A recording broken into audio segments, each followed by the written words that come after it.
여자분들 같은 경우, 저도 손발톱 무좀 같은 경우는 약간 놀랬던 부분은 페디큐어라든지 매니큐어를 많이 사용하시는 게 있고, 요즘에는 또 일회용으로 돼 있는 젤 네일 같은 것들도 있더라고요. 근데 그게 휴가철이나 이럴 때 사용을 하시는데, 그게 뭐 예를 들어서 일주일 정도 부착을 해야 되는데 더 오랫동안 부착하는 거죠. 그러면 물이 들어간 상태에서 습한 환경이 되니까 진균이 잘 자라게 되는 겁니다. 또 하나, 여자분들은 스타킹을 잘 신으시잖아요. 통기뿐만 아니라 스타킹 같은 경우는 땀 배출이 잘 안 되거든요. 습한 환경이 될 수 있고, 하이힐을 신지 않습니까?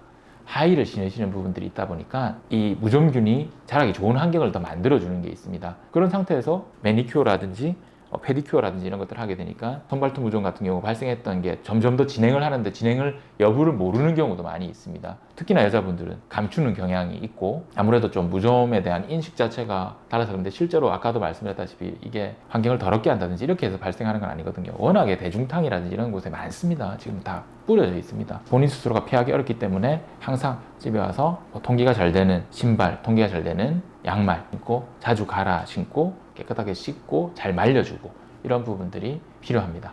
치료를 안 하고 방치를 하게 되면 다른 분들에게 감염원이 될 수 있겠고, 스스로도 재감염이 될 수 있겠고, 또 손발톱 변형이 올 수 있습니다. 손발톱 자체가 두꺼워지고 누렇게 변하고, 손발톱 무좀 같은 경우에는 초기 증상이 없거든요. 발바닥이라든지 체부 백선 같은 경우는 막 가렵죠. 진물이 생길 수도 있고. 그런데 얘는 그런 증상이 없으니까 변화가 되고 알게 되는 겁니다. 그래서 두꺼워지면서 손발톱이 잘 갈라진다든지 색 변색이 오게 되면 요건 한번 병원을 방문해서 진료를 받아보는 것이 좋습니다. 그리고 손발톱 무좀이 있는 경우는 손톱깎이라든지 이런 것들은 따로따로 가족들하고 분리해서 사용하는 것이 좋습니다. 옮깁니다.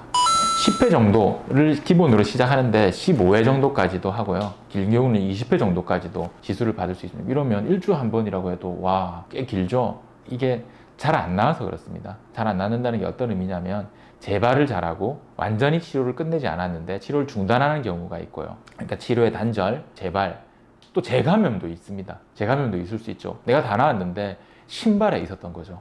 그러니까 그 신발에서 다시 또 재감염이 될 수 있습니다. 그렇기 때문에 항상 무좀 치료를 하게 되면 그 주변의 환경, 사용했던 신발이나 이런 부분들에 대한 세척, 이런 부분도 신경을 써주셔야 됩니다.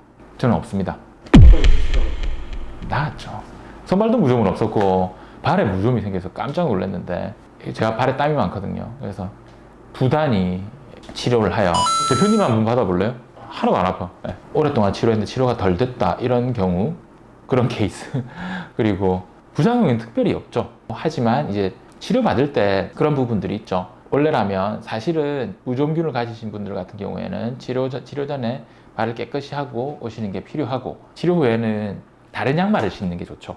그게 힘들긴 하지만, 또 하나 페디큐어를 제거하고 받는 것이 당연합니다. 손발톱 무좀의 경우입니다. 그래야지만 침투가 가능하기 때문이죠. 실제로 심한 경우 뽑는 경우도 있고, 그리고 약물 전달이나 다른 처치들을 위해서 핀홀을 내서 하는 방법들도 있고, 여러 가지 방법들이 있긴 있습니다.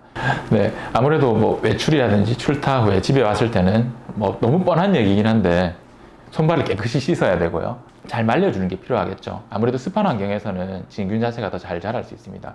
양말은 깨끗이 갈아 신어야 되고, 신발 같은 경우에도 무좀이 있는 경우는 주기적으로 햇볕에 잘 말리고 또 세탁을 잘 해주시는 것이 좋습니다.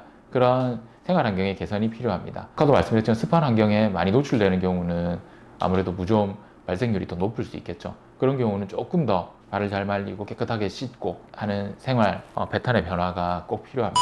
초기에 치료하지 않으면 사실 손발톱 무좀 같은 경우는 아까 말씀드렸다시피 일반 발가락 사이라든지 발바닥이라든지 이런 부분의 무좀은 증상이 저명하게 나타나기 때문에 쉽게 발견할 수 있지만, 손발톱 무좀은 초기 증상이 없습니다. 손발톱이 갈라지고 두꺼워지고 변화가 되면서 알게 되는데요. 초기 증상이 나타났을 때 빨리 치료하지 않으면 그 변형이 심해져서 못 나집니다. 그리고 나중에는 진짜 손발톱을 빼는 상황까지도 발생을 할 수 있거든요. 초기에 치료하시는 것이 좋고, 무좀균 자체가 워낙에 전염력이 강하다 보니 온 가족의 감염원이 될 수도 있다는 점도 명심하시는 게 좋습니다. 약제 복용을 꺼리시거나 건강상 이유 혹은 드셔보셨는데 약제를 지속적으로 복용하기가 어려우신 분들 같은 경우는 외용 약제와 함께 이 오니코 레이저나 룰루라 레이저와 같은 손발톱 무좀 레이저를 같이 병행을 하는 경우 그 치료 효과가 훨씬 더 증대될 수 있으니까 너무 걱정 마시고, 통증도 없고 실손보험을 적용하는 경우에는 비용도 절감할 수 있으니까 좋은 방법이라는 점을 알아두시면 감사하겠습니다.